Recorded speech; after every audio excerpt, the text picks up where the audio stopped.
The Joker is perhaps the single most iconic comic book villain of all time, and for years his identity has remained a secret. In fact, all we've ever really known is that once upon a time he was a petty criminal called Red Hood, who Batman accidentally shoved into a vat of chemicals, turning him into the Joker. But because of some comic books that DC Comics recently put out, and by recent I mean at the time of this recording they came out today, I want to throw my hat into the ring and propose my own theory. Is the Joker actually the comedian from Watchmen? I know it's a weird thing to propose, but hear me out, I think I have some good points. Also, this is your spoiler warning. If you don't want to hear spoilers from Justice League number 42 to number 50 or DC Comics Rebirth, turn off the video, go read them, come back. If you don't care, keep watching. We good? Alright, let's go.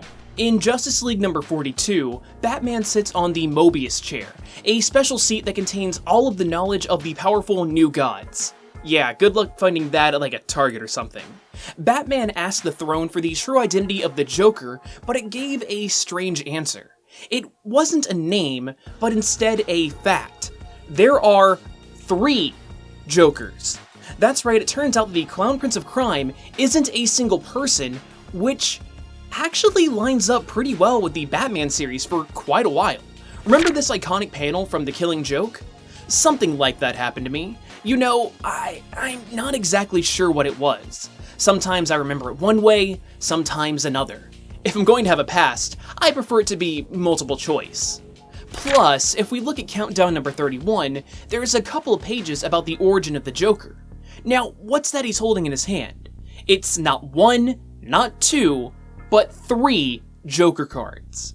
Though considering that Countdown came out years before the New 52 and especially the Mobius chair revelation, this could just be a coincidence, albeit a fun one. Still, the 3 Jokers actually phrase things up rather nicely. The former Red Hood who was accidentally dropped in chemicals by Batman, that was just one of the Jokers out there.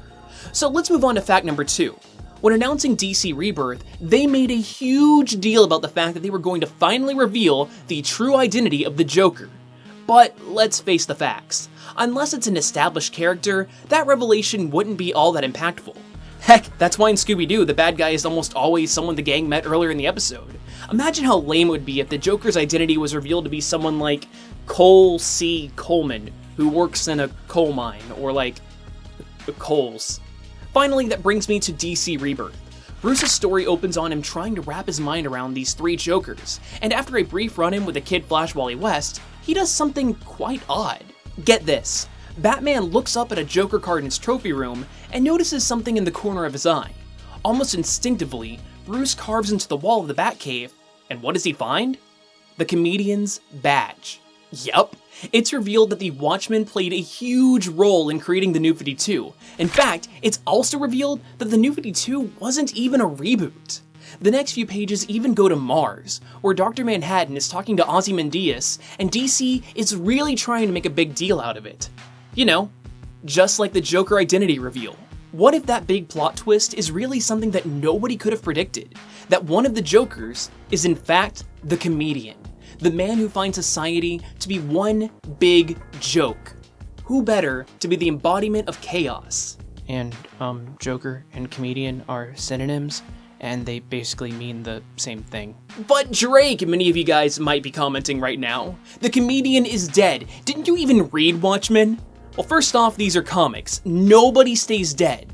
And 2, the recent Batman storyline Endgame features one of the Jokers coming back from the dead, only to die. Again.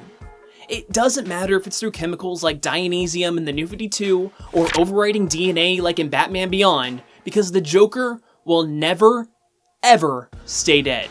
Personally, I think this theory makes a whole lot of sense, but I'll be the first one to admit that I'm probably overthinking this just a little bit. But I want to know what you guys think. Do you think that these 2 laughing madmen are one and the same? Let me know in the comments. And if you're new to the channel, then hi, I'm Comic Drake. I talk about comic books, and my name is Drake. If you like this video, then please consider subscribing, or you can watch this video right here. It's a history lesson about Batman. In fact, if you click this annotation right here, it'll be a playlist of all my Batman videos. Because if you watch this one, you probably like Batman, and now I'm just rambling because I want you to click the video.